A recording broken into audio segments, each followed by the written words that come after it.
Hello everyone, this is Rupali welcoming you all to our YouTube channel EDU Online, a platform to serve. So, as you know, हमने fundamental rights का topic शुरू किया था and first दो articles जो थे article 12 and 13 हमने उनसे डील किया.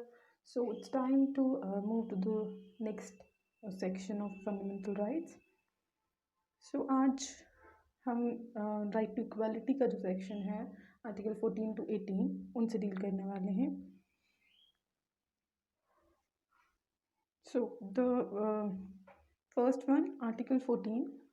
आर्टिकल 14 जो है इंडियन कॉन्स्टिट्यूशन का वो डील करता है equality before law and equal protection of law. ठीक है, दीज आर टू कॉन्सेप्ट्स. ठीक है, तो हम देख लेते हैं इन दोनों कॉन्सेप्ट्स का क्या मतलब है.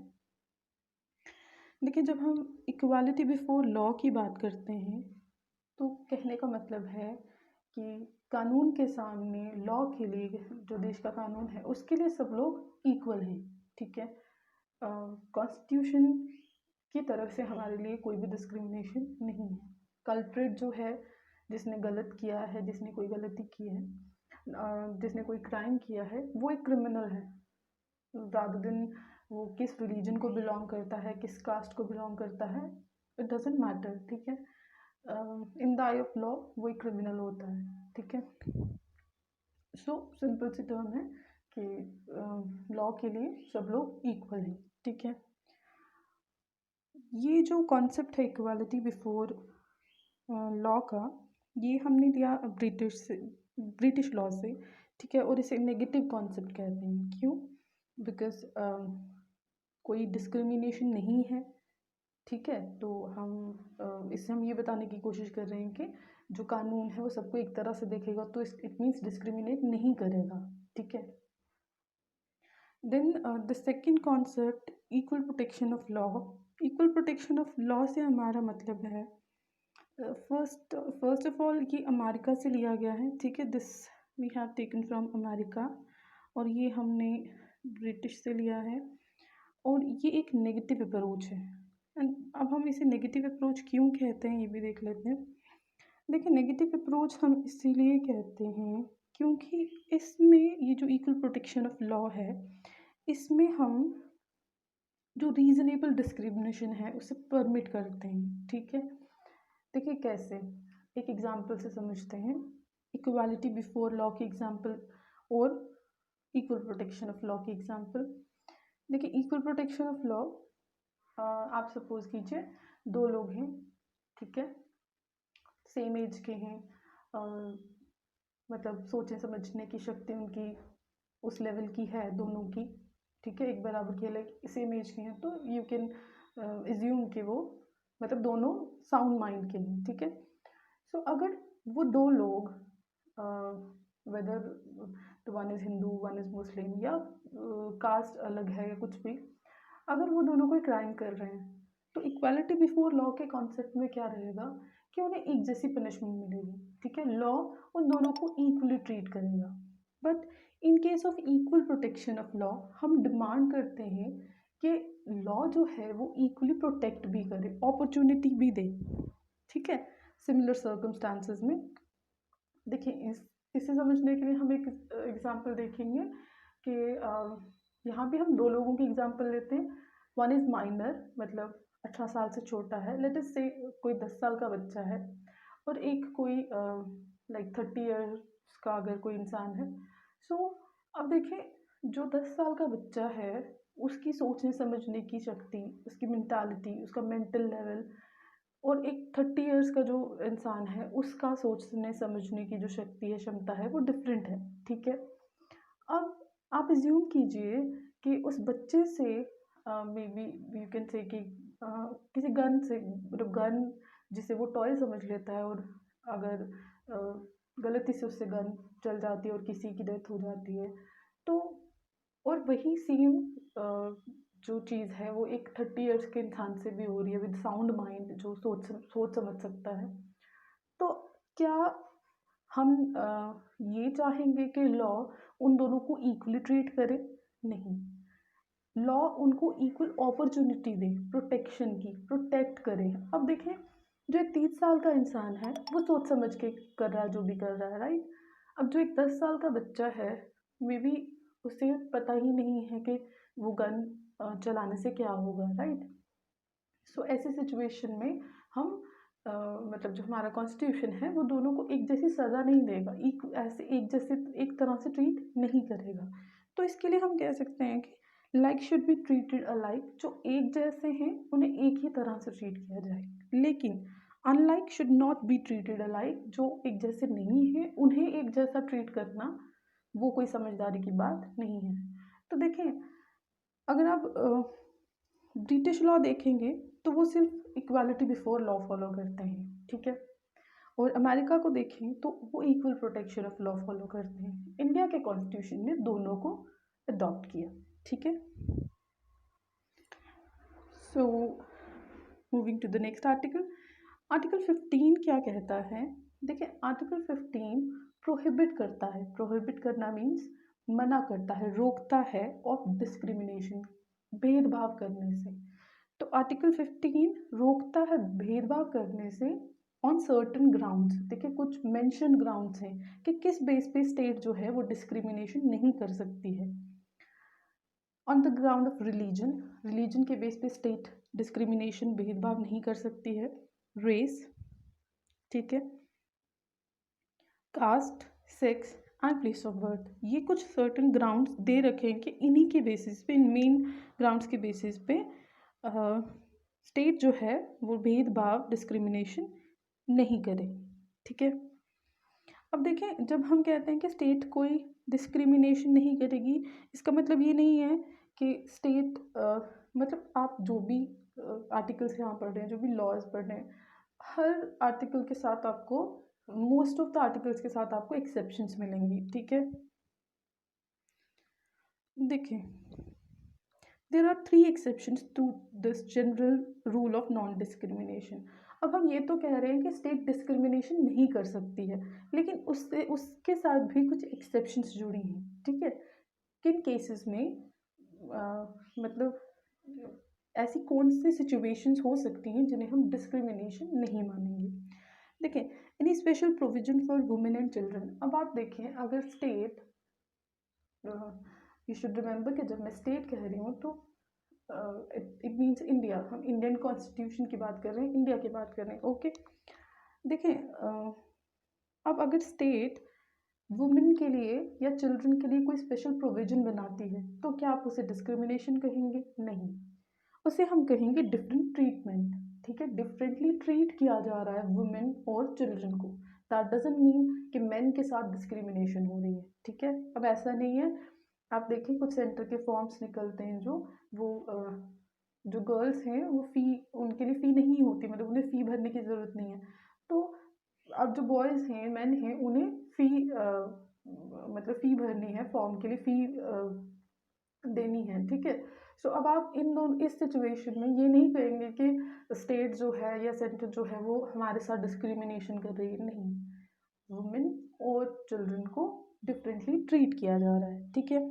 दूसरा एक्सेप्शन क्या है, कोई भी सोशली या एजुकेशनली बैकवर्ड क्लास है अगर ऑफ सिटीजन्स, ठीक है।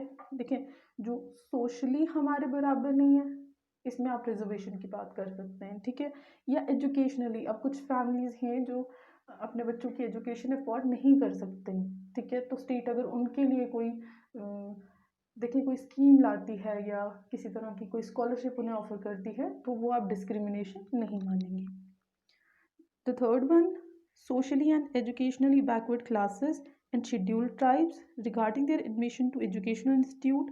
देखें, कोई भी प्राइवेट या पब्लिक इंस्टीट्यूशन जो है, एजुकेशनल इंस्टीट्यूट स्पेसिफिकली, वहाँ अगर एडमिशन के लिए कुछ स्पेशल प्रोविज़न बनाए जाएँ, जैसे कि किसी इंस्टीट्यूट में कह दें कि 5% सीट्स आपको शेड्यूल कास्ट या शेड्यूल ट्राइब्स के लिए रिजर्व रखनी है, तो वो भी डिस्क्रिमिनेशन नहीं माना जाएगा। लास्ट एक प्रोविज़न जो ऐड हुआ है इसमें हमारे इंडियन कॉन्स्टिट्यूशन में, वो 103rd अमेंडमेंट हुई है 2019 में, जिसमें 10% रिजर्वेशन इकोनॉमिकली वीकर सेक्शन के लिए प्रोवाइड किया है सेंटर ने, ठीक है। सो ये भी मतलब आपको ये इसलिए ये नोट यहाँ है आपको एक्सेप्शन समझाने के लिए। अब देखिए कॉन्स्टिट्यूशन में एक अमेंडमेंट एक चेंज लाएगी कि हमने एसटी, एससी, ओबीसी इनके लिए तो रिजर्वेशन रख दी। अब जो अपर क्लास है या मिडिल क्लास है जो, अब उनके लिए भी उनमें भी एक सेक्शन ऐसा है जिसे स्टेट का सपोर्ट चाहिए, ठीक है। तो उनके लिए उन एक कैटेगरी बना दी गई इकोनॉमिकली वीकर सेक्शन, ठीक है।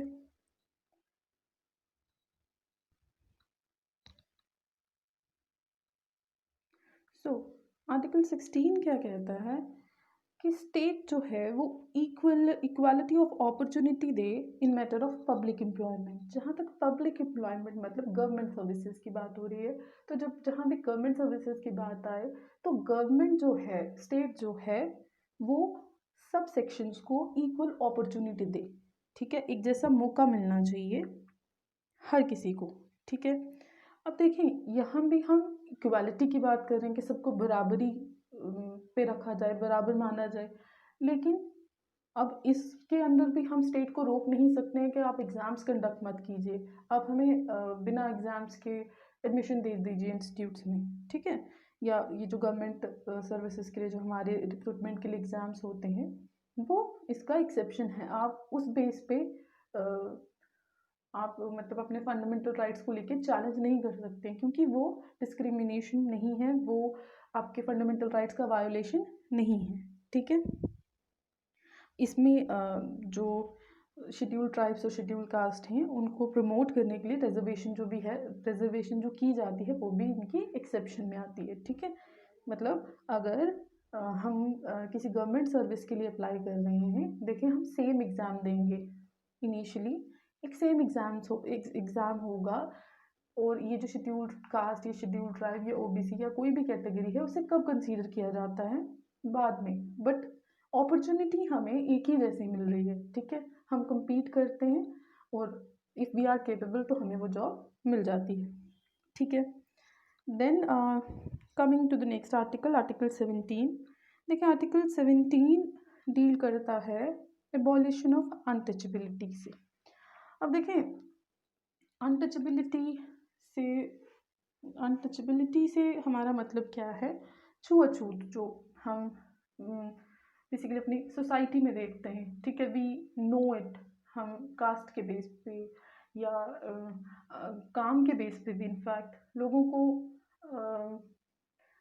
अपने खुद से छोटा इन्फीरियर मानते हैं, ठीक है। डिस्क्रिमिनेशन करते हैं, मतलब नहीं ये छोटी जाति का है तो इसके साथ नहीं बैठना है ना। या कोई जो लाइक स्वीपर सेक्शन है तो कुछ लोग करते हैं कि नहीं हमें इनके साथ नहीं बैठना है, इन्हें छूना गलत है। सो दिस इज अनटचेबिलिटी, ठीक है।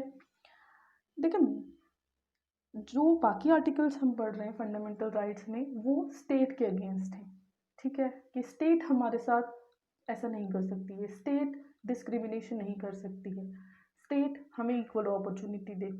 बट ये जो अनटचेबिलिटी वाला सेक्शन है ये स्टेट के लिए भी है और इंडिविजुअल के लिए भी है। देखें अब देखें जो भी हम इक्वालिटी के अंदर जो राइट्स पढ़ रहे हैं, अगर हमें वो नहीं मिलती, हमें कहीं इक्वालिटी नहीं मिलती, अगर हमारे साथ डिस्क्रिमिनेशन हो रहा है तो हम कोर्ट में जा सकते हैं, हम चैलेंज कर सकते हैं स्टेट के किसी भी डिसीजन को, राइट। लेकिन सिर्फ स्टेट के डिसीजंस को। बट आर्टिकल 17 जो है वो इंडिविजुअल के अगेंस्ट भी है, मतलब अगर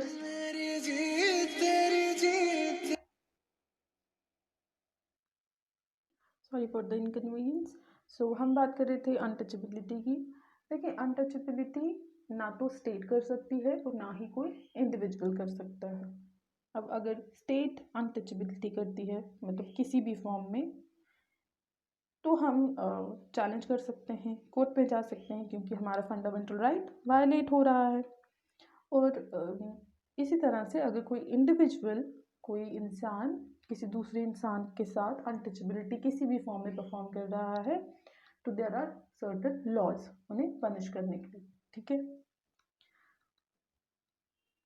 अब एक और चीज़, अनटचेबिलिटी आपको क्वेश्चन पूछ सकते हैं कि जो अनटचेबिलिटी है, the word untouchability, is it defined in the constitution? तो यू विल से नो।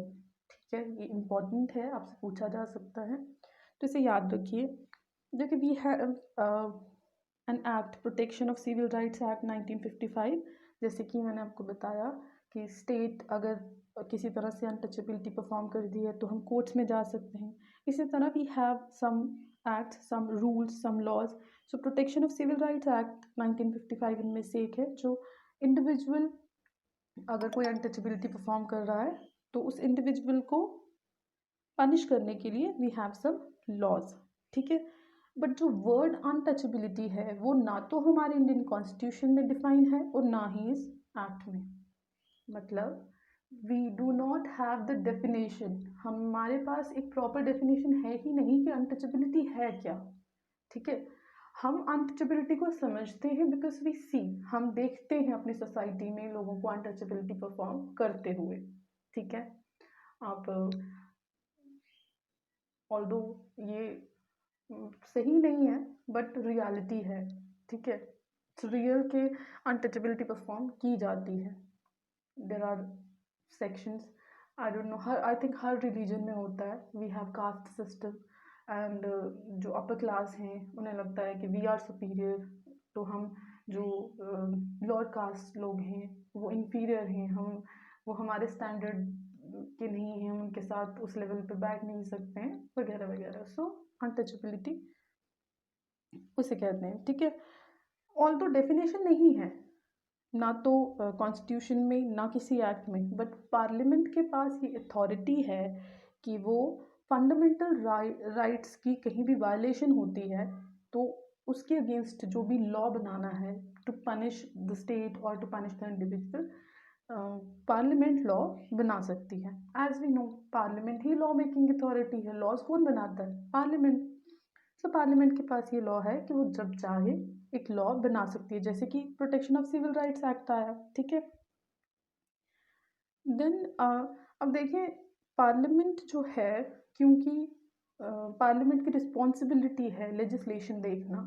ठीक है, तो पार्लियामेंट जो ये ड्यूटी है कि कोई इंडिविजुअल लेवल पे या स्टेट लेवल पे कहीं भी अनटचेबिलिटी परफॉर्म ना हो, इसको इन्वेस्टिगेट करने की जो जिम्मेवारी है, जो रिस्पॉन्सिबिलिटी है, वो पब्लिक सर्वेंट्स को दे दी जाती है। ठीक है, तो पार्लियामेंट ने ये रिस्पॉन्सिबिलिटी पब्लिक सर्वेंट्स को दे रखी है। Okay, then the last one, article 18। देखिए, आर्टिकल 18 डील करता है abolition of titles except military and academic. देखिए, आर्टिकल 18 कहता है कि कोई भी इंडियन सिटीजन या कोई फॉरेनर जो कि इंडिया में है, जो कि इंडिया में किसी गवर्नमेंट ऑफिस को होल्ड करके रखा है, मतलब जो अर्न यहाँ से कर रहा है, ठीक है, थ्रू गवर्नमेंट सर्विसेज, तो ऐसा कोई भी इंसान अपने नाम के साथ कोई टाइटल लेके नहीं चल सकता है। ठीक है,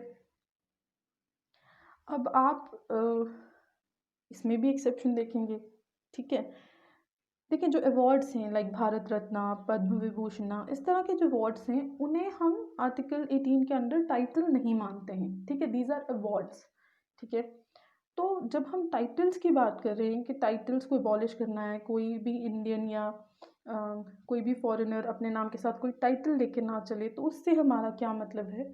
उससे हमारा मतलब है डायनेस्टिक टाइटल्स जो हैं, मतलब राजा, महाराजा, ठीक है, युवराज, इस तरह के टाइटल्स अब यूज़ नहीं होते हैं। कॉन्स्टिट्यूशन परमिट ही नहीं करता है, परमिशन ही नहीं देता है कि आप ऐसे टाइटल्स जो हैं वो यूज़ करें।